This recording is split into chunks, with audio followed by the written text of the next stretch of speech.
I used to be a Weird Warriors kid. Now I'm a Weird Warriors adult. Each week, I'm discussing a chapter of the iconic books by Aaron Hunter. My name is Charlie. This is Lucky.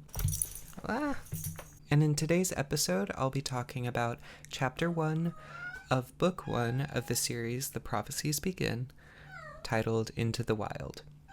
Join me on this adventure into the world of warrior cats.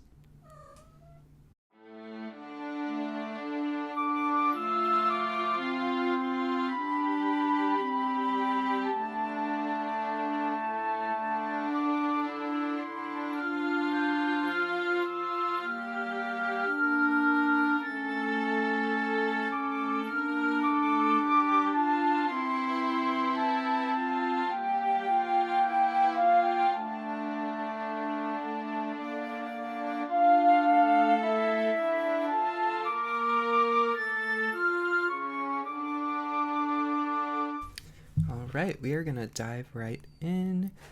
Hopefully Lucky is calming down a little bit. I just filmed my episode for the prologue of this book, but here we go. So the chapter art for this chapter is the same as the cover art. And the very first sentence is, "It was very dark." So the chapter starts out with this iconic scene where Rusty is hunting a mouse. In this dream, he has good hunting instincts. It says, slowly he lowered his body into position, crouching for the attack. He was downwind of the mouse. He knew it was not aware of him. With one final check on his prey's position, Rusty pushed back hard on his haunches and sprang, kicking up leaves on the forest floor as he rose. So he is clever in that he knows to be downwind. I don't know how much of this is just cat instincts and how much of it is skill, but I think it is skill because this chapter really mentions this many times of describing his good instincts. So, yeah. Now, I was a little concerned by how he was treating the mouse because it says he scooped it into the air, hooking the helpless creature with his thorn-sharp claws, flinging it up in a high arc onto the leaf-covered ground. The mouse landed, dazed but alive. It tried to run, but Rusty snatched it up again. He tossed the mouse once more, this time a little farther away. The mouse managed to scramble a few paces before Rusty caught up to it. And then there's a noise, and the mouse gets away, but it just seems like, was that necessary for you to fling the mouse into the air and then toss it again? Like, why didn't you just catch it? I don't know. But then it turns out the sound that he hears that scares the mouse away is the sound of his food bowl being filled, and then he wakes up from this dream to his miserable reality of being a house cat.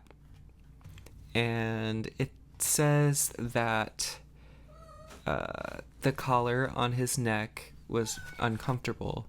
And then it says that it was the third time since full moon that he'd had the dream. And every time the mouse had escaped his grasp. So this is giving us some reference of time.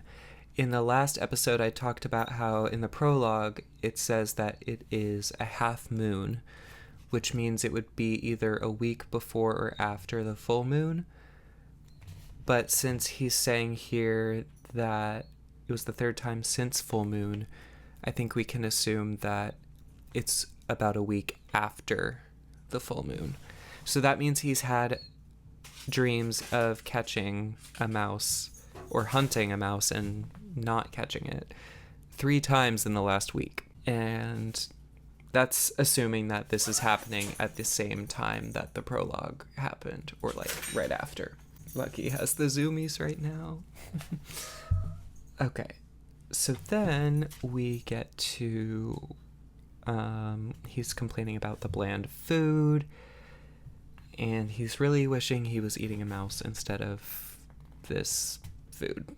And then he goes out into the garden, hoping that the smell would bring back the feelings of his dream. Now, when he goes outside, oh my gosh, Lucky. When he goes outside, it says it was raining lightly, and I was kind of surprised when I first read that it didn't say he was scared of the rain, but then it clarifies later, and I'll get to that. But he gets to the garden, and it says that their sickly sweet scent cloyed the damp air around him, and he curled his lip to drive the smell out of his nostrils. That stood out to me because I'm like, I now don't know what the word cloyed means. I had to look it up, and I guess from context clues, it is pretty clear, but it means to sicken from excess sweetness. So it's just showing like these plants that were planted there by humans are like sickly sweet to him. But I just thought that was interesting vocab to pick for a kid's book. Just because I feel like cloyed is not a very commonly used word, but yeah. And then he sits at the fence that marks the limits of the garden, and he has a view of the forest. Now, I'm going to be talking a bit in this episode about the queer coding or even trans coding of Rusty's story. Now, not literally, because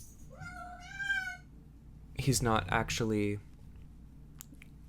queer coded or trans coded, although, I mean, we'll see.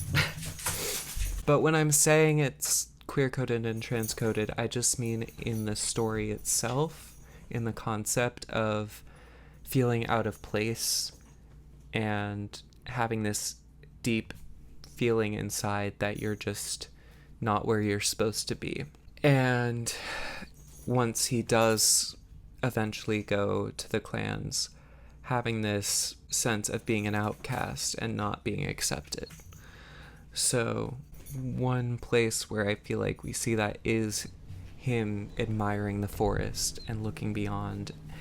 And it kind of reminds me of when Ariel in The Little Mermaid is wanting to be a part of your world and go to the land, or when Moana is wanting to see how far she'll go to the ocean. Just that idea of going from one place to another and dreaming about what it could be like to have this other life. And we kind of see the contrast. I like how it's described. After it says the rain had stopped, it says, behind him the close-cropped lawn was bathed in moonlight, but beyond his fence the woods were full of shadows. And then it does say that his skin was warm and dry under his thick coat, but he could feel the weight of the raindrops that sparkled on his ginger fur. So I think, first of all, the imagery is very beautiful and well written. But also that clarifies my question of why is he not scared of the rain? But I guess his fur was protecting him from feeling wet. And then he hears his owners, and I think it's interesting he refers to them as his owners. Later we will get the warriors vocab for humans. And then they're calling for him, and this is an interesting moment because it says, if he went to them now, they would greet him with gentle words and caresses, and blah blah blah. But later it says, this time Rusty ignored his owners' voices and turned his gaze back to the forest. So he's already kind of taking that further step of, I know there's comfort there, but I'm longing for something else, which I can definitely relate to. And not just from a queer perspective, but just in life. And then he senses someone watching him, but he doesn't see anybody. And then he closes his eyes and breathes in the smell of the woods. It says, it seemed to promise him something, tempting him onward into the whispering shadows. And then he leaps down into the rough grass on the other side of the garden fence. As he landed, the bell on his collar rang out through the still night air. So he is finally taking that leap, taking that first step to the unknown. But his bell is still, his collar is still holding him back. It's still causing him trouble. And then he has his friend Smudge ask where he's off to, and he warns him about the danger in the woods. He says there's a cat named Henry who went out there and who apparently caught a robin. But Rusty says, well, if he did, then it was before the vet. Now he complains about birds when they disturb his dozing. So this is interesting because it's implying that when cats go to get spayed and neutered, that when they come back, they no longer have their feral behavior and they act more domesticated and less interested in the wild. So then we can also infer, also since Rusty is a kitten, that he has not been neutered yet. But then Smudge gives kind of a funny description of the cats. He says, Henry told me there are all sorts of dangerous animals out there. Huge wildcats who eat live rabbits for breakfast and sharpen their claws on old bones. And then Rusty replies, I'm only going for a look around. Like, you just heard this horrific story and you're still going out there. So I would say he's pretty brave. And we will get more of that evidence of him being brave. Again, I think this is good use of showing instead of telling. They're not telling us Rusty was a brave cat. Instead, they're showing us his bravery. And even though this is kind of a silly description, I think it is can be a commentary on racist propaganda. Because, I mean, just think of how people describe Arabs as terrorists, for example. We hear all these horror stories and all these descriptive words that make people sound like monsters. But there's also people or cats who are willing to cross the boundary and see for themselves, are they really monsters? And I really like that. So then Smudge goes back to his comfortable life, back down into his own garden.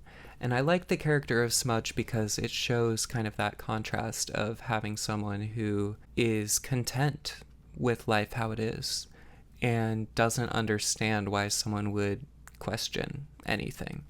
And I very much relate to that. There's definitely people I've interacted with who question me when I'm questioning how society is. But I'm like, why are you questioning me? Why not have my questions about society make you question society too? But I think there are people who are happier to put their head in the sand and just keep being ignorant. And I mean, it's fine in some senses, but where it gets annoying is when you try to hold other people back. So, oh, hi, Lucky. So I don't like to be held back, and neither does Rusty. So I find Rusty to be quite relatable in this moment. So then Rusty is going out into the woods as he wonders if Smudge's gossip was true. Also, I just like this idea of the different house cats in the neighborhood kind of gossiping with each other about the different stories they've heard and things like that. I think it's a cute idea to imagine. I think a lot of this series came from just people imagining about what's going on in my cat's head, you know, and like, yeah. I also think it's just very brave of Rusty because he's sitting there feeling like something is watching him from the shadows, and he goes towards that. Like, I feel like most would turn the other way and, like Smudge, try and go back away from the shadows. But Rusty goes towards the perceived danger, which I can understand why people would think of that as reckless. But I think you can still explore in a careful way. And I think that is what Rusty is doing. He's being thoughtful and cautious, but he's still taking it a step further than he ever has before, and then more than his friends. So then he hears a sound, and he sees a real mouse, and it's better than in his dream. But then a sudden noise of cracking twigs and crunching leaves makes him jump. His bell jangled treacherously, and the mouse started away. I love that those words to describe it, jangled treacherously. Yes. And he looks around, and he smells a strong, strange scent, definitely a meat eater, but neither cat nor dog. And it has a red tail. So I am not sure what that is. I don't remember. Could it be Red Tail from the prologue? Or, I mean, he says it's not a cat, but I wasn't sure when I read that if he doesn't think that the warrior cats in the woods smell like cats because maybe they smell different from house cats. But it could also just be some other animal. I'm not really sure if it's important at all what the creature is, because after he starts chasing that, he starts getting chased by something else, and it turns out to be, well, first there's a fight between them before we find out who it is. And here, again, we see Rusty having these really good instincts. It says, thinking fast, he flipped over onto his back. He knew instinctively how dangerous it was to expose his soft belly, but it was his only chance. He was lucky. The ploy seemed to work. He heard a huff beneath him as the breath was knocked out of his attacker. Thrashing fiercely, Rusty managed to wriggle free. Without looking back, he sprinted towards his home. So he already has a sense of strategy and thought mid-battle after getting surprise attacked. Like, this is impressive for a little kitten who has just left the boundaries of his safe home for the first time to immediately get attacked by a stranger and have the courage and the wit to be able to fight back. And then the attacker chases him, and it says, even though the pain from his scratches stung beneath his fur, Rusty decided he would rather turn and fight than let himself be jumped on again. He skidded to a stop, spun around, and faced his pursuer. It was another kitten with a thick coat of shaggy gray fur. So this is, well, we'll get to who it is in a second.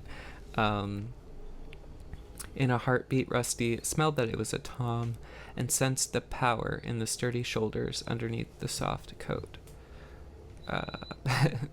Then he crashes into him. But then the attacker just stops and licks his forepaw, all signs of aggression gone. And then interestingly it says, Rusty felt strangely disappointed.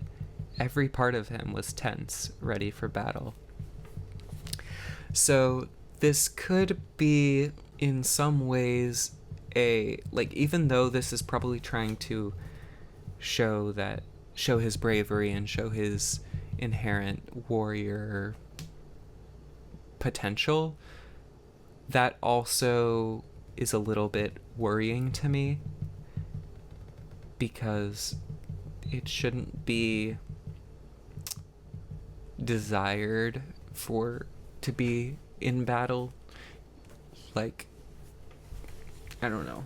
That can raise all sorts of questions about morality. But, like, violence should only be when necessary, and even I feel like when necessary is a very subjective line. Like, where do you draw the line of when to use violence and when not to? But he was using it for self-defense, but now that the attack stopped, he still wants to be fighting. Like, that to me sounds a little bit of a hint of his potential to also become evil. Not that he will necessarily, but I just picked up on that a little bit. I thought that was interesting. And then he says, "Hi there, kitty pet. You put up quite a fight for a tame kitty." So there we get that term, kitty pet, with some Warriors vocab, which is a house cat. Then Rusty wonders if he should attack anyway, but then he remembers how strong this guy is, but still he says, "I'll fight you again if I have to." He says, "I'm Graypaw, by the way. I'm training to be a ThunderClan warrior."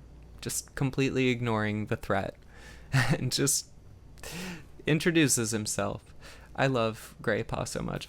And then it says, he didn't understand what this gray what's-it was meowing about. So I just thought that was funny. And then Graypaw asks what he's doing. "Don't you know it's dangerous?" And Rusty's showing more of his bravery. He says, "If you're the most dangerous thing in the woods has to offer, then I think I can handle it." And then Graypaw says he's not the most dangerous. "I'd have given an intruder like you some real wounds to think about if I were even half a warrior." And then Rusty feels a thrill of fear at these ominous words. What did this cat mean by intruder? So I think the writing is just so well done. Like, I feel like it's a really good mix of narrative, but also describing imagery, but also describing emotions. I love it. And then Graypaw says, "You're obviously not from one of the other clans." And here's some more natural exposition with this dialogue back and forth. So Rusty asks about the other clans, and Graypaw's like, "You must have heard of the 4 warrior clans that hunt around here. I belong to ThunderClan. The other clans are always trying to steal prey from our territory, especially ShadowClan." And then he continues talking. I don't want to read like every word of this chapter, but I like the dialogue a lot. I think it's really good, and I love how the dialogue reveals exposition and shows the characters' personalities. We get a lot of that, and I think it's really well done. And here we get a little sense of the theme of politics and borders, because Graypaw... Oh, and then here he spits. And I mentioned this in the prologue episode, because Tiger Claw spat. And then here it says, "Graypaw paused to spit angrily." I'm trying to imagine a cat spitting, and it's quite difficult. So I don't know. But he says, "They come to take prey that is rightfully ours. It's the job of the ThunderClan warriors to keep them out of our territory." That sounds ominously familiar. It's the job of... You could replace the word with soldiers. You could say it's the job of soldiers to keep them out of the territory.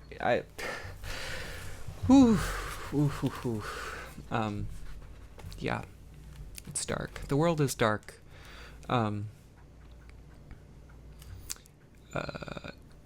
But yeah, And then we've also got that indoctrination, because Greypaw's saying, I'll have the other clans shaking in their flea-bitten skins. They won't dare come near us then. I don't think warriors...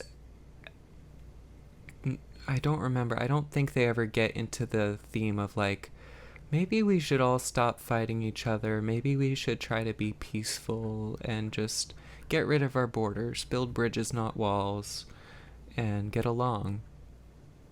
I don't know if they ever talk about that, but a lot of the books, I mean, it's called Warriors, so a lot of it is about the fighting between the clans, and the whole point is that they like, Rusty's journey is to become a warrior, so they train young cats to kill. Like, it's quite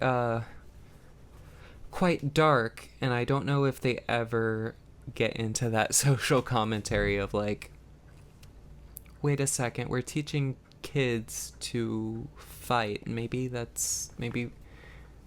we shouldn't be fostering a society that is this way. Maybe we should change things. I don't know. Because I say indoctrination, but it's so woven into the story that they never even imply that the fact that they're doing this is wrong. At least not that I can remember. We'll see going forward. Can you tell I don't like war and genocide? Okay, anyway. And then Greypaw reveals that tonight is his first night as an apprentice, and that they have to be 6 moons old before they even begin training. So moons, months. So he's 6 months old. Which I guess for a cat is like a long time, but like 6 months old and then you already start training, like that's kind of wild. Also, I thought it was interesting that back when Rusty was talking about how since the last moon he's had these dreams of the mice 3 times, I think it's interesting that he keeps track of time based on the moons, just like the wild cats. I guess in this universe, that's just how all cats kind of keep time. So then Rusty, even though he's been questioning his own life so much, he does ask. He is ignorant about the way of life that he's curious about, if that makes sense. I think that I'm realizing that can definitely reflect how even when people are open-minded or liberal or whatever, like, you can still be racist. Like, we've all been brainwashed and raised in a racist world, so, white people are absolutely still racist, even if they're anti-racist, if that makes sense. But he asks, why don't you find yourself an owner with a nice cozy house instead? Your life would be much easier. There are plenty of housefolk who'd take in a kitten like you. All you would have to do is sit where they can see you and look hungry for a couple of days. And Greypaw interrupts, and they'd feed me pellets that look like rabbit droppings and soft slop. No way. I can't think of anything worse than being a kitty pet. So this is also showing kind of like how Greypaw also has misconceptions about Rusty's way of life. He says they're nothing but 2-leg toys, eating stuff that doesn't look like food, making dirt in a box of gravel, sticking their noses outside only when the 2 legs allow them. That's no life. Out here it's wild, and it's free. We come and go as we please. He finished his speech with a proud spit. There he is spitting again. I'm just so confused about that. then meowed mischievously, "Until you've tasted a fresh-killed mouse, you haven't lived. Have you ever tasted a mouse?" And Rusty says, "No, not yet." And then Graypaw says, "I guess you'll never understand. You weren't born wild. It makes a big difference." Now, here's where some of the transcoding comes in my opinion. Just replace wild with female. You weren't born wild. It makes a big difference. You need to be born with warrior blood in your veins, or the feel of the wind in your whiskers. Kitties born into two-leg nests could never feel the same way. And Rusty remembers the way he felt in his dream. That's not true. So, yeah, that feels very much like someone telling me, you'll never be a woman, you know, because you weren't born into the body that they consider to be a woman. But yet I remember how I feel with identifying as a woman, and I know that's not true. So yeah, I definitely relate to Rusty in this moment in that way. Then Graypaw smells cats from his clan coming, and he warns Rusty to run away, but Rusty's confused because he doesn't smell anything. But he starts to run anyway, but it's too late. Someone says, "What's going on here?" And Rusty turns around to see a large gray she-cat strolling majestically out from the undergrowth. She was magnificent. I just love the way it describes her here, and it's Bluestar. I feel like we get a little bit of the author's fondness of Bluestar in this description, especially when it says she was magnificent, although that could definitely be Rusty's observation as well. It says white hairs streaked her muzzle, so again emphasizing her old age, and an ugly scar parted the fur across her shoulders, but her smooth gray coat shone like silver in the moonlight. And then we see a handsome golden tabby. Again, is that what Rusty thinks of? I don't know. Sometimes I feel like we hear the author's voice and opinions more than Rusty's, but distinguishing that is, I don't know. But this is Lionheart, and he scolds Graypaw for being so close to what he calls two-leg place. And Rusty copies Graypaw and kneels down in respect of these cats that have arrived, Bluestar and Lionheart. And Graypaw says he's no threat. He's just a two-leg pet, and that really annoys or inflames Rusty. But he holds his tongue, and Graypaw introduces Bluestar as the leader of ThunderClan, and Lionheart, who he says is his mentor. And then Bluestar says, "You fight well for a two-leg pet."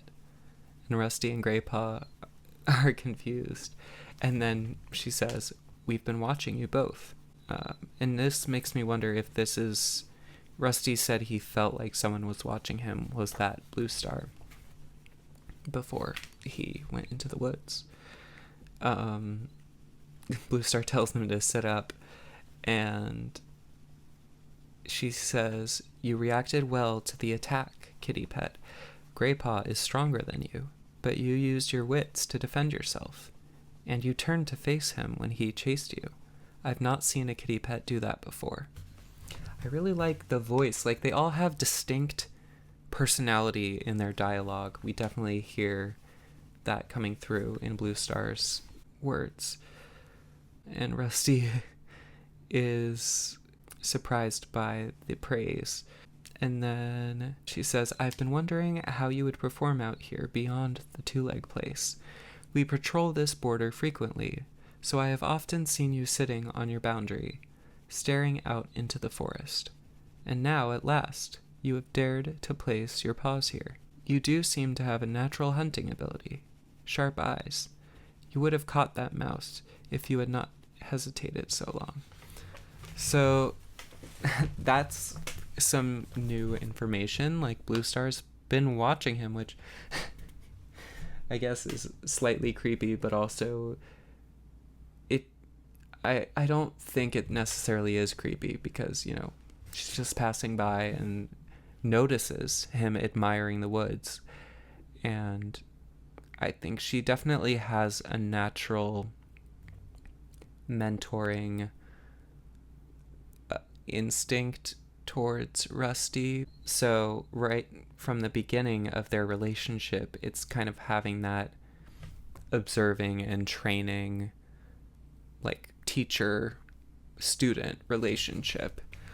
And I really like the dynamic between them. I like the dynamic between so many of these characters. Like, Rusty and Graypaw is so entertaining. And we'll definitely get more of all of that. And then Lionheart respectfully but insistently says, Blue Star, this is a kitty pet. He should not be hunting in ThunderClan territory. Send him home to his 2 legs. Rusty prickled at Lionheart's dismissive words. Send me home? He mewed impatiently. Blue Star's words had made him glow with pride. She had noticed him.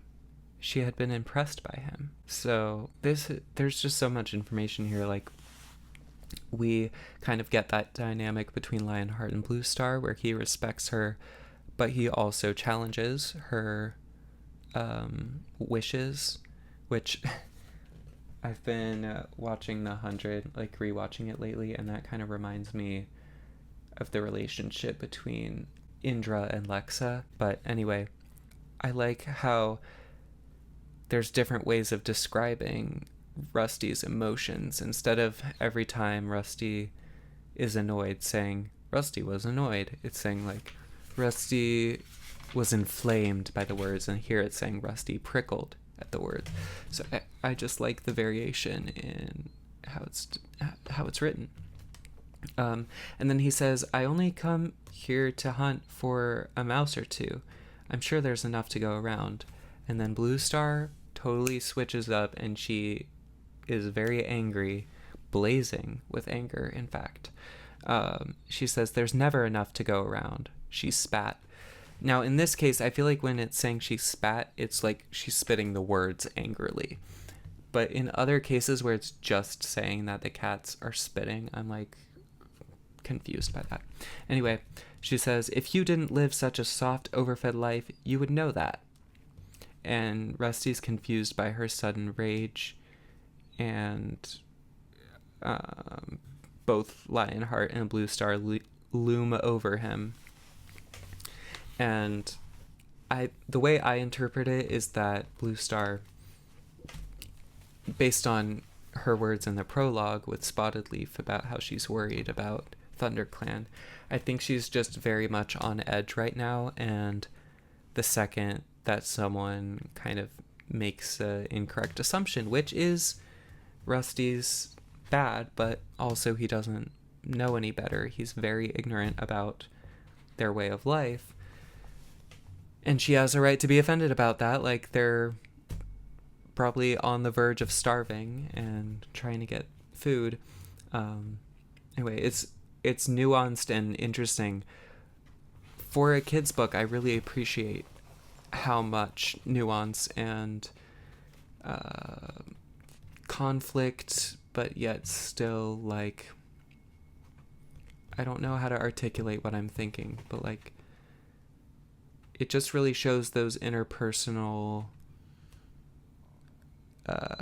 encounters in a way that I think is not overly simplified, and I really appreciate that. But yeah, and this is also showing that even though Blue Star sees potential in Rusty, doesn't mean she fully trusts him yet, which I think is understandable for her. She is trying to protect her clan, and she is, this is a stranger, and she has probably been hurt in the past and wants to make sure she knows who she's dealing with. I don't know. There's so many different ways to look at all of this, but I am going to start wrapping up because here we are in this last paragraph. It says, these were not cozy fireside cats he was dealing with. They were mean, hungry cats who were probably going to finish what Graypaw had started. And that is how Chapter 1 of Into the Wild ends. Now, let me see if there were any other notes that I forgot to mention. One sentence that stood out to me when I read this that I didn't mention was, living rough in the woods, hunting and fighting each other for every last scrap of food, yet Rusty didn't feel scared. In fact, it was hard not to admire this confident kitten, talking about Graypaw. So that's another instance of him being brave. Like, he's hearing about all these things that Smudge had warned him about, but yet he's not scared. He actually admires the sense of adventure and freedom that these cats experience, even if their life is not as comfortable as the one he is coming from. And when I was mentioning that, like, they're also kind of having these arguments back at Rusty about how, oh, your life is so easy. It kind of... Oh, Lucky's food is ready. He's running over. It kind of reminds me of, like, Muggles in Harry Potter, and how Muggles and wizards have these stigma and opinions of each other. I mean, most of the Muggles don't even know that the wizards exist, but, like, we do get a little bit of, like, from the Dursleys, they hate anything related to magic, and then, like, all of Voldemort's people hate Muggles. So, but at the same time, I think some of the bias from warriors against the kitty pets could be interpreted as justified if we're really gonna do some social commentary interpretation from this. The kitty pets are privileged in many ways. So, like, if we look at it from, like, people of color to white people, it's like, yeah, it's understandable why you would be angry at that. So, I don't know. I feel like I'm not necessarily explaining my thoughts clear enough, but I don't know. I feel like this is a good exercise for me to put out work that is imperfect, because I think I have a desire to make sure that people understand what is going on in my brain, but that's not always exactly possible. People are going to interpret things I say how they're going to interpret it. People will disagree or agree, and that's perfectly healthy. Also, we've got my perfectly adorable cat being very distracting and making noise and making me think, oh, should I refilm these episodes? But no, I think it's fine. If you are annoyed by the sounds, you don't have to listen to this podcast. We all have free will. You can do what you want. You can listen or not. You can subscribe or not. If you would like to spend $5 a month to access the comment section and bonus content on Substack, please do so, but no pressure at all. And I hope you have a wonderful day or night, or whatever time it is for you. For me, it is currently 4 a.m. So yeah, I'm gonna wrap this up. But yeah, I hope you have a good life, and I will see you on the next episode of Into the World of Warrior Cats.